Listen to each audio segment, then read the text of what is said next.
Bismillahirrahmanirrahim. Assalamualaikum warahmatullahi wabarakatuh. Alhamdulillahilladzi anzala syakinah fi qulubil mu'minin alladzi khalaqal mauta wal hayata liyabluwakum ayyukum ahsanu amala. Asyhadu an la ilaha illallah iyyahu na'budu wa iyyahu nasta'in. Wa asyhadu anna Muhammadan abduhu wa rasuluhu al-mab'utsu rahmatan lil alamin. Allahumma shalli wa sallim wa barik ala Muhammadin wa ala alihi wa ashabihi rasulillahi ajmain.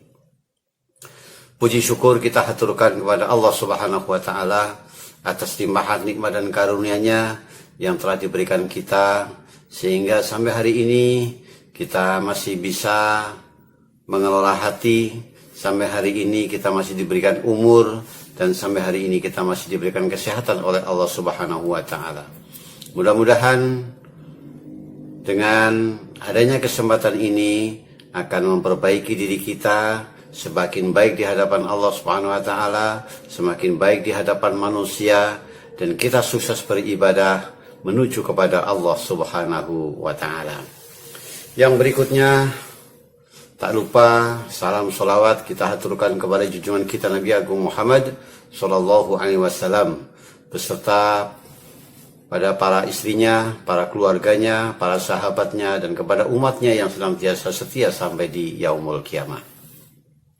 Kaum muslimin rahimani wa rahimakumullah, dalam rangka masih mengelola hati, dalam rangka mengelola hati agar supaya hati kita selalu bersih, agar supaya hati kita ketika menerima masalah-masalah itu bisa menjadi orang yang tabah, agar bagaimana kita ketika punya harapan-harapan itu selalu menjadi orang yang optimis. Oleh karena itu kaum muslimin rahimani wa rahimakumullah, pada kesempatan yang berbahagia ini ingin saya sampaikan 3 hal. Ya, secara sederhana 3 hal ini harus kita fahami, karena sering kita bisa ngomong, kita sering bisa mengucapkan, tetapi kadang-kadang kita belum tahu ilmunya. Imam Bukhari mengatakan bahwa al-ilmu qoblal qaul wal amal. Yang namanya ilmu itu adalah sebelum perkataan dan perbuatan. Jadi 3 hal ini yang akan saya sampaikan adalah, yang pertama apa yang disebut dengan sabar, yang kedua apa yang disebut dengan ikhlas, dan apa yang disebut dengan tawakal. Yang 3 hal ini harus senantiasa bersemayam di hati kita, agar ketika kita menghadapi persoalan-persoalan hidup itu kita dalam keadaan selalu tenang, tidak mudah gerusa-gerusu. Sebab setiap manusia pasti setiap saat harus menghadapi masalah.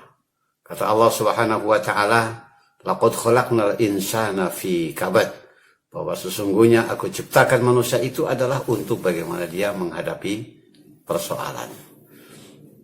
Kaum muslimin rahimani wa rahimakumullah. Yang pertama harus kita pahami apa itu sabar.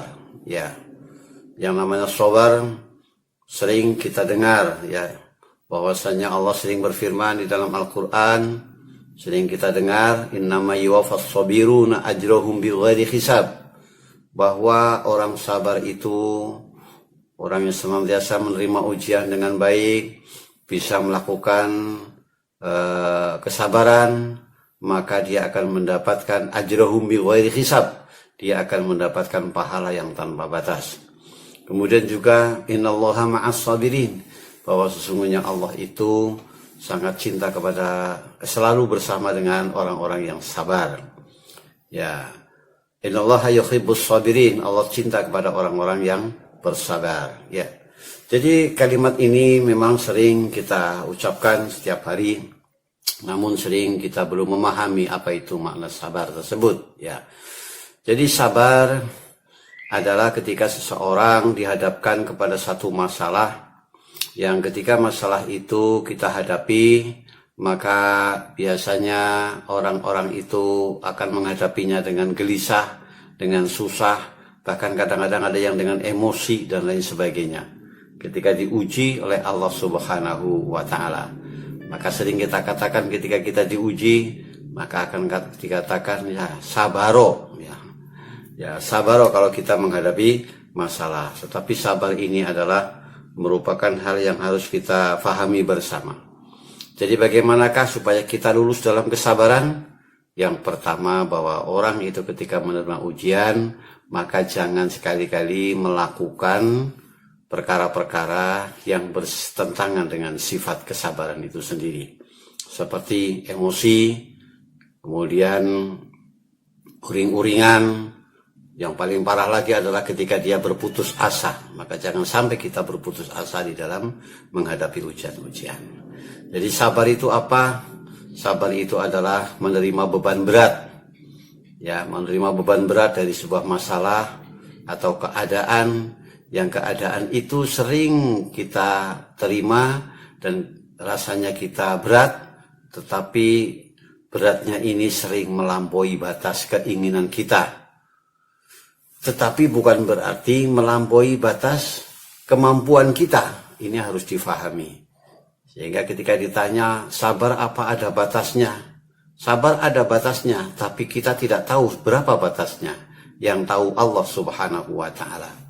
Ketika kita masih harus menerima beban, maka berarti Allah masih cinta pada kita, yaitu agar supaya kita senantiasa bersama dengan Allah Subhanahu wa Ta'ala. Innallaha ma'as sabirin. Atau mungkin innallaha yuhibbus sabirin. Dan Allah memang masih cinta kepada kita sehingga kita masih diuji oleh Allah Subhanahu wa Ta'ala.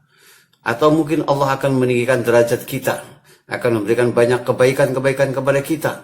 Karena kata Allah Subhanahu wa Ta'ala, innallaha sesungguhnya Allah Subhanahu wa Ta'ala akan selalu memberikan pahala yang tanpa batas ketika seseorang itu bisa melakukan kesabaran. Innama yuwaffas sabiruna ajruhum bighairi hisab. Ya. Jadi ini adalah kesabaran. Fungsi kesabaran untuk apa?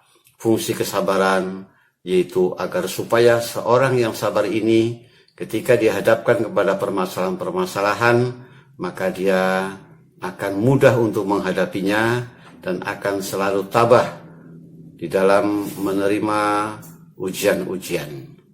Sehingga orang-orang yang sabar, kata Allah Subhanahu wa Ta'ala, adalah orang yang nanti akan mendapatkan pahala tanpa batas. Perlu diketahui kaum muslimin rahimani wa rahimakumullah, ada dua pahala. Yang pahala itu tanpa batas. Ya, ketika kita bisa melakukannya, ketika kita bisa melampauinya. Yang pertama yaitu sabar atau sobar, dan yang kedua yaitu orang yang berpuasa. Orang yang berpuasa juga akan mendapatkan pahala yang tanpa batas. Dan orang sabar juga akan mendapatkan pahala yang tanpa batas. Inilah arti daripada kesabaran yang harusnya kita semuanya bisa memilikinya, bisa mendapatkannya, dan selalu sifat ini ada di dalam hati kita. Ya, ini adalah seri yang pertama. Insya Allah akan saya sampaikan besok tentang apa itu yang disebut dengan ikhlas dan bagaimana fungsinya. Ya, demikian yang bisa saya sampaikan di sore hari ini. Mudah-mudahan ada manfaatnya. Akhirul kalam. Assalamualaikum warahmatullahi wabarakatuh.